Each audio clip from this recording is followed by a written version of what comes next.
gambar. Orang kita mau presentasi.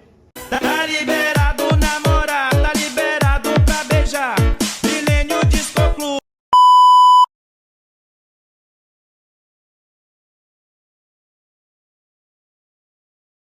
Kelompok 4, di mana kelompok kami akan membahas sekaitan dengan bagaimana respon gereja Toraja terhadap adat dan budaya Toraja dalam sejarah tentunya. Di mana kita tahu bahwa gereja Toraja diperkenalkan oleh misionaris Belanda dari Gereformeerd Zendingsbond atau GZB sekitar awal abad ke-20. Mereka datang bersama pemerintah kolonial Belanda sehingga masyarakat Toraja melihat kedatangan mereka bukan hanya sebagai ajaran baru tetapi juga dianggap sebagai ada kekuatan yang asing gitu yang masuk. Salah satu contoh, salah satu misionaris Toraja yang masuk itu Albertus Kriut. Itu dia sangat berpengaruh dalam upaya menyebarkan kekristenan di Toraja karena ia tidak hanya kemudian mengajarkan agama tetapi juga melakukan penelitian terkait dengan budaya. Nah, kita tahu bahwa dalam kepercayaan Toraja, aluk dan adat adalah satu kesatuan yang tidak dapat dipisahkan. Tetapi kemudian para misionaris membagi kebudayaan Toraja menjadi dua, yakni aluk adalah sistem kepercayaan tradisional yang harus ditinggalkan, sementara adat yang adalah tradisi budaya itu yang masih bisa dipertahankan. Nah, sebelum masuknya kekristenan, setiap upacara besar seperti rambu solo atau ritual kematian, rambu tuka atau syukuran selalu dilakukan sesuai dengan aluk yang ada. Nah, termasuk persembahan untuk leluhur. Namun, setelah kedatangan misionaris, unsur religius dari ritual itu sendiri sudah mulai dikurangi atau ada yang diubah. Seperti ada penghancuran simbol-simbol kepercayaan yang lama. Beberapa orang Kristen awal gitu merasa bahwa mereka harus benar-benar meninggalkan kepercayaan yang lama termasuk simbol-simbolnya. Kita tahu ada simbol-simbol seperti contohnya tahu-tahu atau patung leluhur yang bisa kita jumpai di beberapa objek wisata yang ada di Toraja ini, itu dihancurkan. Juga tempat-tempat ritual seperti tempat-tempat yang dianggap tempat ritual seperti itu dihancurkan. Itu sebagai tanda pertobatan mereka. Nah, kemudian ini tentu menimbulkan ketegangan sosial karena keluarga yang masih kemudian mempertahankan aluk todolo atau agama leluhur itu mereka merasa dihina. Mereka merasa kehilangan warisan budaya mereka. Dan tapi tidak semua orang Kristen melakukan hal ini.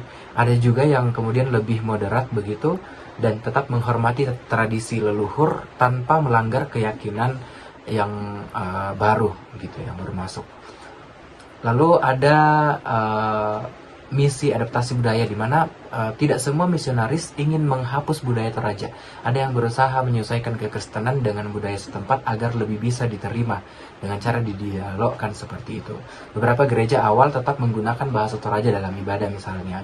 Kemudian mereka mempertahankan cerita rakyat sebagai bagian dari pembelajaran moral dan membiarkan arsitektur rumah adat seperti tongkonan yang masih ada sampai sekarang tetap digunakan dalam kehidupan kekristenan. Sementara rambu solo dan rambu tuka dalam perspektif Kristen, di mana gereja menyadari bahwa rambu solo dan rambu tuka adalah bagian penting dari identitas masyarakat Toraja. Jadi pada masa awal kekristenan, beberapa gereja menolak rambu solo karena dianggap terlalu mahal seperti itu dari biaya dan penuh dengan unsur-unsur yang masih kepercayaan lama. Seperti itu. Namun seiring berjalannya waktu, gereja mengambil pendekatan bahwa upacara ini masih bisa tetap dijalankan tetapi dengan beberapa penyesuaian.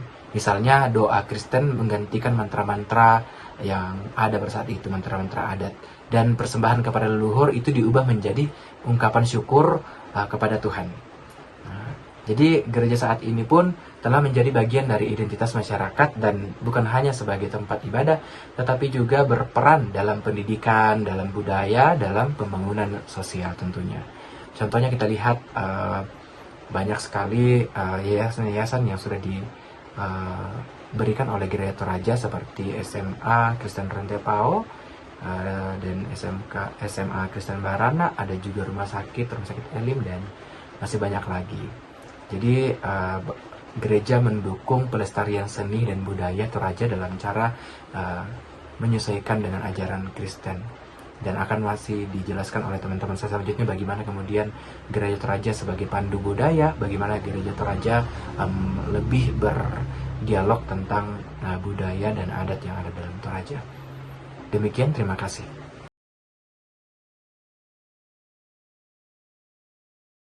Gereja Toraja bertanggung jawab untuk memelihara budaya yang dianugerahkan Allah dalam kehidupannya. Berbudaya adalah tugas yang diberikan Allah kepada manusia. Dengan akal budi yang dikaruniakan Allah kepadanya, manusia diberikan sebuah tanggung jawab untuk mengelola serta memelihara seluruh kemungkinan yang terkandung di dalam alam semesta ini. Melalui Yesus Kristus yang telah menjadi manusia itu sendiri, firman Allah masuk ke dalam kebudayaan manusia. Firman Allah menyatu dalam kebudayaan manusia. Firman itu tidak menarik manusia dari kebudayaannya dan masyarakatnya, melainkan memperbaharui kebudayaan manusia dengan jalan mengadakan sebuah pembaharuan di dalam diri manusia, memperbaharui hati dan akal budi manusia, sehingga seluruh aktivitas manusia senantiasa berpadanan dengan Injil Kristus dan tertuju pada perwujudan langit baru dan bumi baru. Kebudayaan adalah kegiatan akal dan rasa manusia dalam mengelola dan menguasai alam untuk kebutuhan kehidupan jasmani dan rohani. Sebab itu, kebudayaan harus dinamis dan diperkembangkan senantiasa di dalam suatu pergumulan rangkap, yaitu pergumulan manusia dalam hubungannya dengan Allah dan dunia. Budaya adalah dinamis dan terus berkembang, tetapi dalam setiap kebudayaan dari suatu suku dan bangsa terdapat nilai-nilai leluhur yang dikelompokkan sebagai berikut, yakni nilai-nilai religius, nilai-nilai hukum, nilai-nilai pola kehidupan, nilai-nilai etika, dan nilai-nilai hubungan sosial masyarakat. Berpedoman kepada pemahaman akan nilai-nilai budaya yang sedemikian itu juga gereja dapat melakukan sebuah pembaharuan terhadap kebudayaan. Pembaharuan kebudayaan adalah suatu proses yang dinamis dan membutuhkan waktu, ketekunan dan kesabaran, dan harus selalu ditempatkan di bawah terang firman Allah dan terus dibimbing oleh bimbingan kuasa Roh Kudus, sehingga upaya dalam transformasi atau pembaharuan budaya adalah untuk menghidupkan adat yang membawa kehidupan dan damai sejahtera. Transformasi kebudayaan atau pembaharuan kebudayaan ini membutuhkan strategi, dan strategi yang tepat adalah dengan mengangkat nilai-nilai yang melekat pada suatu unsur kebudayaan tertentu ke dalam pola kehidupan dan pelayanan gereja.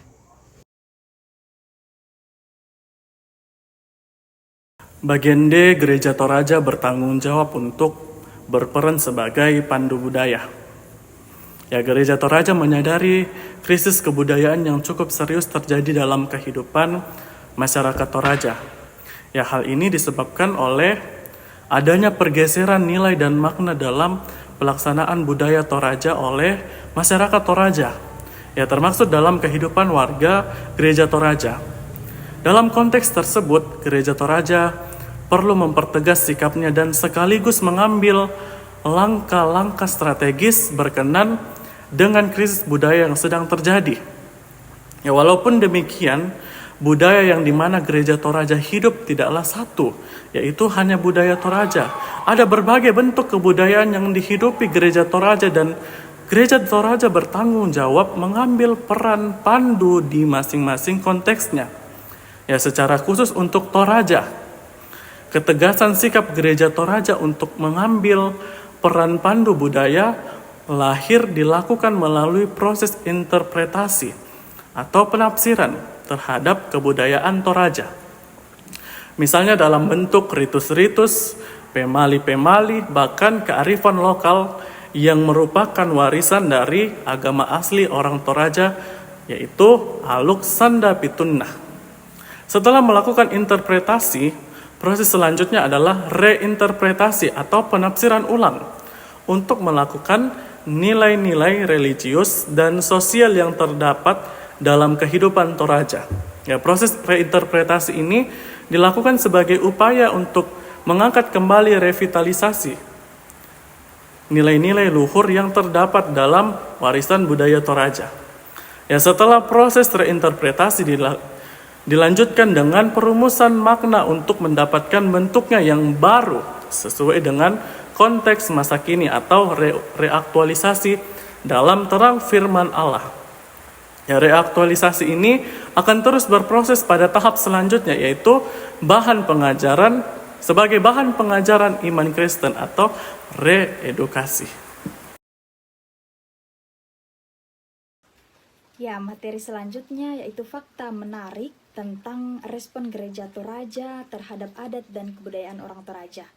Nah, fakta menarik yang pertama ialah di mana gereja Toraja dalam menghadapi adat dan budaya Toraja ini tentunya dalam menyampaikan nilai-nilai Injil. Para sending pada saat itu mereka tertantang bahwa bagaimana harus menyampaikan Injil tanpa menghilangkan nilai dan makna dalam adat dan kebudayaan orang Toraja. Jadi itu fakta yang menarik pertama, dan selanjutnya yaitu tentang usaha untuk selalu menghadirkan Injil.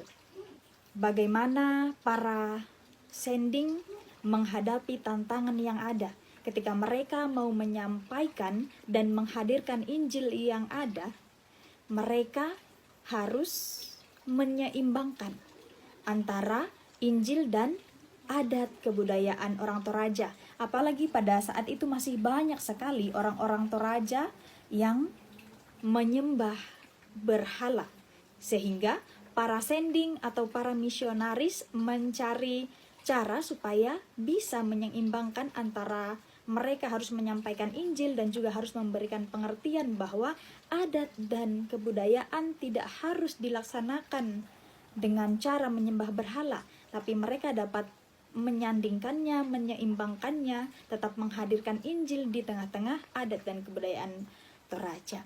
Nah, fakta yang menarik selanjutnya ialah di mana dalam hal ini, dalam menyampaikan Injil, para misionaris tetap menghargai keberadaan adat dan budaya orang Toraja, di mana contohnya saja mereka tetap menghargai bahasa orang Toraja, cerita rakyat orang Toraja, seni dan tradisi orang Toraja. Meskipun mereka dalam menyampaikan Injil di tengah-tengah masyarakat orang Toraja, para sending ini tetap menghargai keberadaan, kehadiran adat dan kebudayaan. Nah, hal yang menarik terkait bagaimana respon gereja Toraja menghadapi adat dan kebudayaan orang Toraja ini, yaitu negosiasi budaya dan agama. Dalam hal ini, pada akhirnya gereja Toraja menunjukkan pendekatan yang unik dalam menghadapi tradisi lokal. Ya, bagaimana pendekatan yang unik dilakukan itu? Yaitu gereja Toraja memilih untuk mengakomodasi dan mengawasi setiap adat dan kebudayaan, pelaksanaannya yang mereka awasi. Contohnya saja ketika ada upacara rambu solo yang dilakukan atau rambu tuka, tentunya gereja hadir mengawasi sebagai turut perhatian mereka. Nah, juga di dalam sidang Sinode Am 12 pada tahun 1970. Dalam hal itu, gereja memutuskan untuk memperbolehkan upacara-upacara tersebut dengan satu catatan, bahwa tidak bertentangan dengan nilai iman Kristen. Nah, tentunya hal ini menunjukkan cara pandang yang terbuka, di mana agama tidak harus menghapuskan kebudayaan lokal atau kebudayaan adat orang Toraja pada saat itu, melainkan agama dan budaya saling berdialog dan saling menghormati, sehingga di dalam mengabarkan Injil, adat dan budaya tetap ada, tetap bermakna, tetap bernilai, namun Injil tetap harus dihadirkan di dalam adat dan kebudayaan. Ya, demikian fakta-fakta menarik tentang respon Gereja Toraja terhadap adat dan kebudayaan Toraja. Terima kasih.